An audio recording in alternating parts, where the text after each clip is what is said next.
एक विशेष बात ध्यान देना, बुधवार को कोई भी रिलीजियस धार्मिक पुस्तक मत लाना, मत खरीदना, ये थोड़ा सचेत रहें। दूसरा, बृहस्पतिवार को कोई भी जूते मत लाना। राधे राधे दोस्तों, मैं आचार्य राधा वल्लभ मिश्रा आपका हमारे चैनल एस्ट्रो प्रॉफिट में बहुत बहुत अभिवादन करता हूँ। बृहस्पति मेष राशि से वृषभ राशि में संचार करने जा रहे हैं 1 मई 2024 से 14 मई 2025, अंदाजन 12.5 महीने ये वृषभ राशि में ही गोचर करने जा रहे हैं। और ये जो राशि परिवर्तन हो रहा है, ये आपके जीवन पर, आपके स्वास्थ्य पर, धन पर, परिवार पर, लाभ पर, हानि पर, व्यवसाय पर, जॉब पर किस तरह प्रभाव देने वाला है, उसे इस वीडियो के माध्यम से हम जानने जा रहे हैं। 9 अक्टूबर 2024 को बृहस्पति वक्र होने वाले हैं, जो 4 फरवरी 2025 को दोबारा से मार्गीय अवस्था में वापस लौटेंगे। अब जानते हैं इन सबका किस तरह से आप पर प्रभाव पड़ने वाला है, और आज का ये वीडियो आरंभ करते हैं। तो बृहस्पति आपके प्रथम भाव पर से जा रहे हैं, वृषभ राशि पर से ही, और प्रथम भाव से हम शरीर, स्वास्थ्य, इम्यूनिटी, चरित्र, इन सब विषयों के बारे में प्रथम भाव से ही पता चलता है। तो प्रथम भाव से बृहस्पति का जाना, और बृहस्पति आपके अष्टमेश हैं और लाभेश हैं, दो बातें हैं, अष्टमेश और लाभेश। तो बृहस्पति का अष्टम भाव पर से, अष्टम भाव का स्वामी होकर प्रथम भाव से जाना, वो किस तरह के फल देने वाला है उसे समझते हैं। अमूमन तौर पे जो भूल होती है फलादेश देने में, वो ये होती है, भाई बृहस्पति प्रथम भाव से जा रहे हैं, पंचम भाव पे, नवम भाव पे, सप्तम भाव पे दृष्टि दे रहे हैं, अच्छे अच्छे स्थानों पे दृष्टि है प्रथम, पंचम, नवम पर, तो बहुत अच्छा ही अच्छा होने वाला है। परंतु आप इस वीडियो को बहुत ध्यान से देखें, इसमें ऐसी बात बताने जा रहे हैं जो अमूमन प्रायः बहुत सारे फलादेश देने वाले उस पर ध्यान नहीं देते। तो बहुत ही महत्वपूर्ण वीडियो है। प्रथम भाव, पंचम भाव, सप्तम भाव, नवम भाव, इन पर तो हम बताने ही वाले हैं जो परिणाम प्राप्त होने हैं, पर इस पूरे 12.5 महीने का जो समय है, इसमें बृहस्पति आपके एक भाव पर विशेष प्रभाव देने वाले हैं। उससे संबंधित जो फल मिलने वाले हैं, उससे संबंधित जो समस्याएं आने वाली हैं, और उससे संबंधित उन समस्याओं से बाहर आने का जो उपाय है, वो सभी इस वीडियो में आप जान पाएंगे। तो आप इस वीडियो में बने रहें। यहाँ पर बृहस्पति अष्टमेश और लाभेश होकर प्रथम भाव से जा रहे हैं।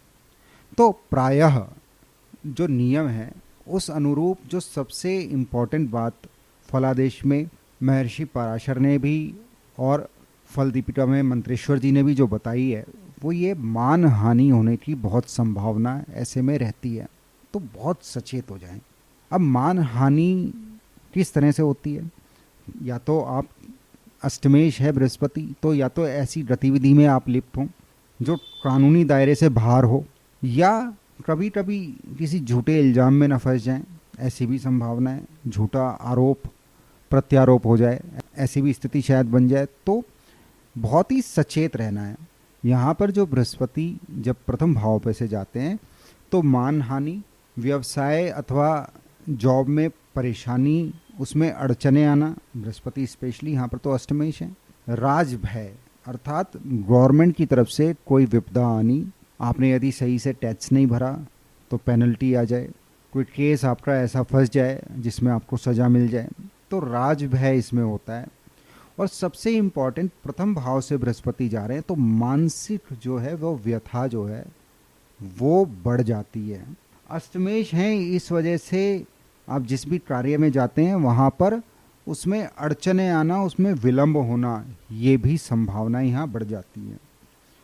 मैं बार बार अष्टमेश इसलिए बोल रहा हूँ, यहाँ पर बृहस्पति की मूल त्रिकोण राशि जो है वो अष्टम भाव में है, धनु राशि, तो उसका प्रभाव ज़्यादा होता है। दूसरा, यदि यात्राओं में जाओ तो यात्राओं में कष्ट होता है, वो अच्छी नहीं होती, परेशानी होती है। और मोटे तौर पर जीवन में सुखों में कमी आती है, लग्जरी में थोड़ी सी कमी आती है। लग्जरी हो पर उसका उपयोग पूरी तरह से नहीं हो पाता, क्योंकि मानसिक व्यथा बनी हुई है। बहुत ज़्यादा व्यय बढ़ जाता है, जिस वजह से आर्थिक स्थिति में भी डावाडोल होने की संभावना होती है। तो ये बहुत ही ऐसा फलादेश है जो शायद और वीडियो में आपको ना मिले, उससे विपरीत हो, परंतु सत्य को जान लेना और समझना बहुत इम्पॉर्टेंट है। यदि आपने उसे सही से समझ लिया, बीमारी समझ में आ जाए, तो इलाज होना भी संभव है, उसका उपाय होना भी संभव है। ये वीडियो आप अपनी वाहवाही के लिए नहीं देख रहे, आप जानना चाह रहे हो कि आपके जीवन में कौन सी महत्वपूर्ण चीज़ें हैं जो होने जा रही हैं, और यदि वो अच्छी हैं तो बहुत बढ़िया है, यदि उसमें समस्या है तो उस समस्या से किस तरह से बाहर आया जाए, ये इस वीडियो को बनाने का असली उद्देश्य है, जिससे आपका जीवन और सरल हो, आनंदित हो। अब बृहस्पति का जो पंचम भाव पे प्रभाव है, पंचम भाव पे जो दृष्टि है, तो उससे ये तो तय है कि बृहस्पति लाभेश भी हैं और पंचम भाव पे दृष्टि दे रहे हैं, तो जो विद्यार्थी हैं उन्हें तो बहुत अच्छा रहने वाला है, उनके लिए तो ये पीरियड अच्छा है। आल्दो इस समय केतु भी पंचम भाव में से जा रहे हैं, पर फिर भी बृहस्पति की दृष्टि होने से वो विद्या अर्जन में तो लाभ देने वाली हैं। वैसे भी बृहस्पति की जो जहाँ जहाँ दृष्टि होती है वो शुभ होती है, और बृहस्पति जहाँ बैठते हैं वहाँ थोड़ी परेशानी देते हैं, ऐसा नियम है। अब बृहस्पति पंचम भाव पे दृष्टि दे रहे हैं, तो जो भी दंपत्ति हैं जो सोच रहे हैं संतान प्राप्ति के विषय में, तो उनके लिए समय बहुत अच्छा है। तो जो भी दंपत्ति संतान हेतु प्लान करना चाह रहे हैं उनके लिए समय अच्छा है, वो अवश्य इस विषय में सोचें तो उन्हें शुभ परिणामों की प्राप्ति होनी संभव है। जो प्रेम प्रसंगों के विषय में सोच रहे हैं उन्हें भी यहाँ पे सफलता मिलती हुई नज़र आ रही है, उसके लिए भी बृहस्पति अनुकूल है, उसमें भी कहीं कोई समस्या नहीं है। बृहस्पति का सप्तम भाव पे जो दृष्टि है उसका विशेष परिणाम इस पीरियड में प्राप्त होना है। ये पूरे 12.5 महीने आपका सप्तम भाव जो है वो सबसे ज़्यादा प्रभावशाली रहने वाला है, उससे संबंधित सबसे ज़्यादा रिजल्ट्स मिलने वाले हैं। तो इसे समझना बहुत इंपॉर्टेंट है, यदि इसे सही से समझ लिया तो आप समझ पाएंगे जो मेन इवेंट आपकी लाइफ में होने वाले हैं वो किससे संबंधित हैं। तो जन्मपत्री में जो सप्तम भाव है वो विवाह तो है ही, जो भी युवक और युवतियां विवाह हेतु अपने लिए जीवन साथी ढूंढ रहे हैं, विवाह होने के यहाँ प्रबल योग हैं, तो वो तो है, उसमें तो कोई दो राय ही नहीं है। यदि आप पार्टनरशिप में बिजनेस के बारे में सोच रहे हैं तो वो भी यहाँ सफलता मिलती हुई नजर आ रही है। और यहाँ पर बृहस्पति की दृष्टि होने से एक और बहुत महत्वपूर्ण बात है, आपके यदि कोई बहुत प्रबल शत्रु हैं तो उन्हें इस वर्ष बहुत बड़ी क्षति पहुँचने वाली है, उनके जीवन पर भी संकट आने की संभावना है।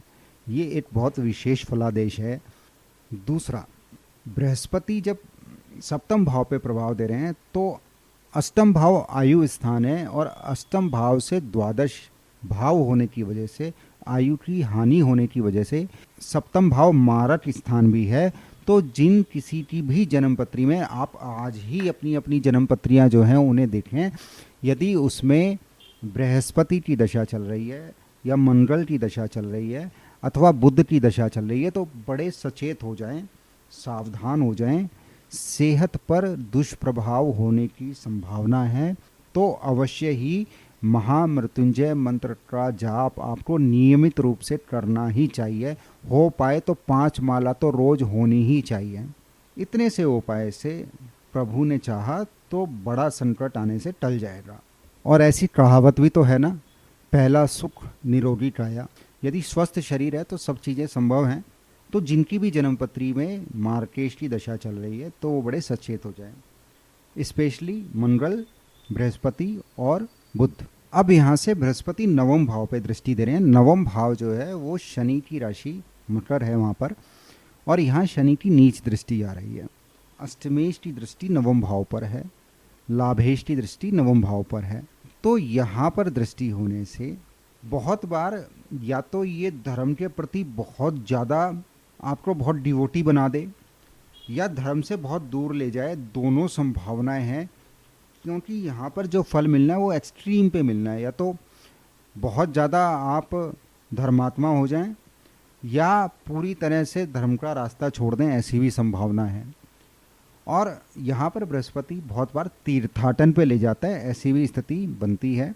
यहाँ पर माता के स्वास्थ्य पर भी आपको ध्यान देना चाहिए, उन्हें शायद थोड़ी बहुत समस्या होने की संभावना है। अब उपाय तो पहला उपाय तो बताया महामृत्युंजय का जाप। अब यदि फाइनेंशियली प्रॉब्लम आ रही हो तो बहुत सरल और बहुत ही उत्तम उपाय है। जो ज़रूरतमंद विद्यार्थी हैं उन्हें आप विद्या अर्जन में उनकी सहायता दें, तो उससे जो है निस्वार्थ भाव से, तो उससे जो है निश्चित तौर पर आपको लाभ होना है।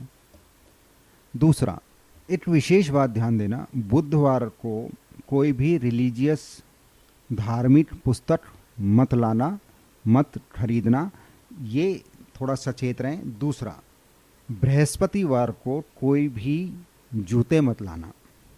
तीसरा उपाय है भूरी गाय की सेवा नियमित रूप से करना, जब संभव हो जाए यथासंभव। ये 12.5 महीने में नियम बना लें। ऐसा करने मात्र से जो भी समस्याएं अड़चनें आ रही हैं उसमें बहुत हद तक रिलीफ मिलना तय है। बहुत सरल उपाय है, बहुत आसान है। इन सब उपायों का जो तात्पर्य है वो सिर्फ इतना है, जो भी आपके प्रारब्ध में, जो संचित कर्म में, जो आपके इस प्रारब्ध में जो कर्म आपके हिस्से आए हैं उसका जो दुष्परिणाम है उसके दुष्परिणामों में कमी आए और शुभ फलों की प्राप्ति में वृद्धि हो। आशा है आज का ये वीडियो आपके लिए बहुत लाभप्रद रहने वाला है। तो बहुत जल्दी नई वीडियो में फिर से मुलाकात होगी। तब तक के लिए राधे राधे।